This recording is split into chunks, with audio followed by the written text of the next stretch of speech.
Letter to My Son and the Children, Part 1, Introduction. Years ago, at the time my son graduated college, I wrote him an email that addressed a variety of topics about life, being in the world, and dealing with the world that his mother and I did not address with him when he was younger. Quite frankly, his mother and I did not want to give him excess program baggage to carry in life that he would have to discard. We looked to minimize his programming where we could. We both felt we should wait until we could have more adult discussions about some topics, and then he could decide for himself how he wanted to proceed. Having explored creativity throughout my life through a variety of creative endeavors, such as teaching and consulting, and the creative work I did in the world, the more significant aspects about our creativity I addressed in the email provided as part 2 of this letter. What is said addressed in the email below is what I felt I would recommend to any human being and is key to much of the work I've done in creativity consulting with people. At the time I wrote the letter to my son, my intent was to give the most practical information that I found individuals could use to create within themselves an inner satisfaction with life and the life they were choosing to live.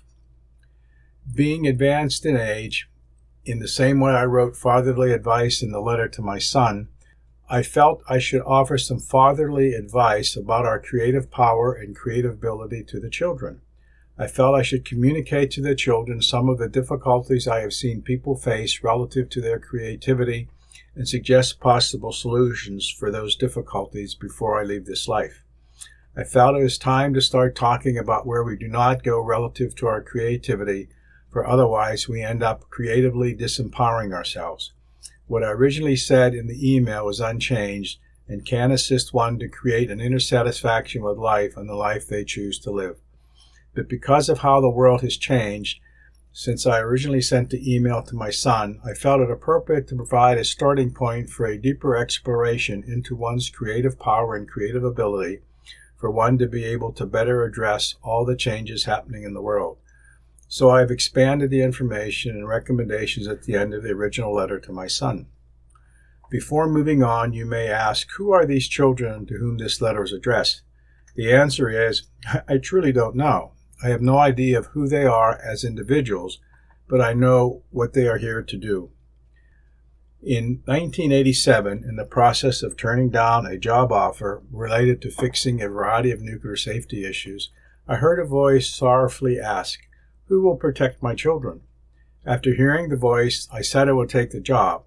However, I immediately called a doctor of psychology acquaintance and reported I was hearing voices.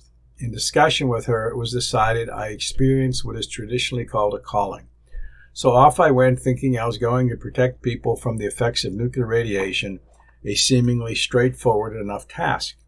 In time, I came to understand the voice was not about nuclear safety, but rather it was about the creative spirit that lies within the essence of each being.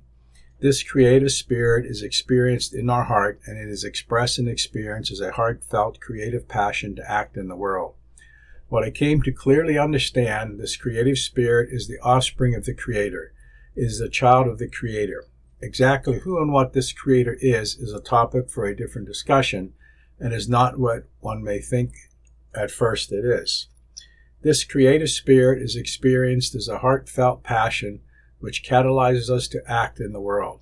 When we do not act on this creative passion in some way, we feel something is missing in life.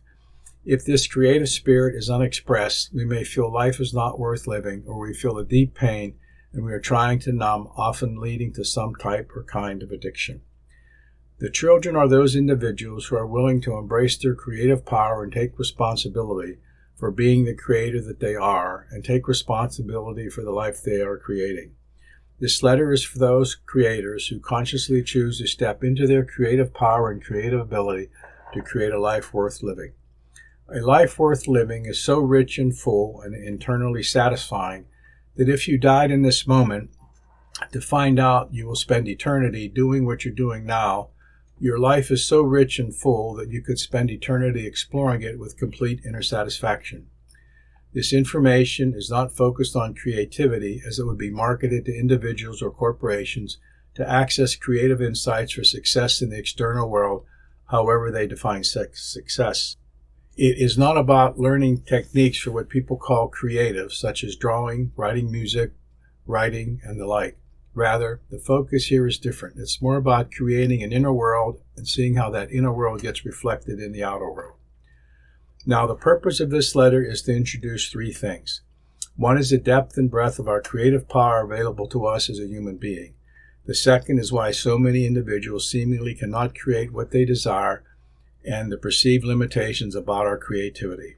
The third is to provide a starting point for you to access the depth and breadth of your creativity if you choose to take such a journey of exploration into your creativity and or claim your birthright as a creator.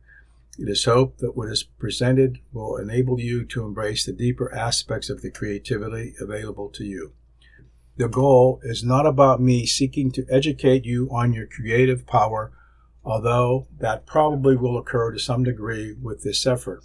Rather, it's more about me trying to inform you of how and why you've limited your creative power and what you may be able to do about it.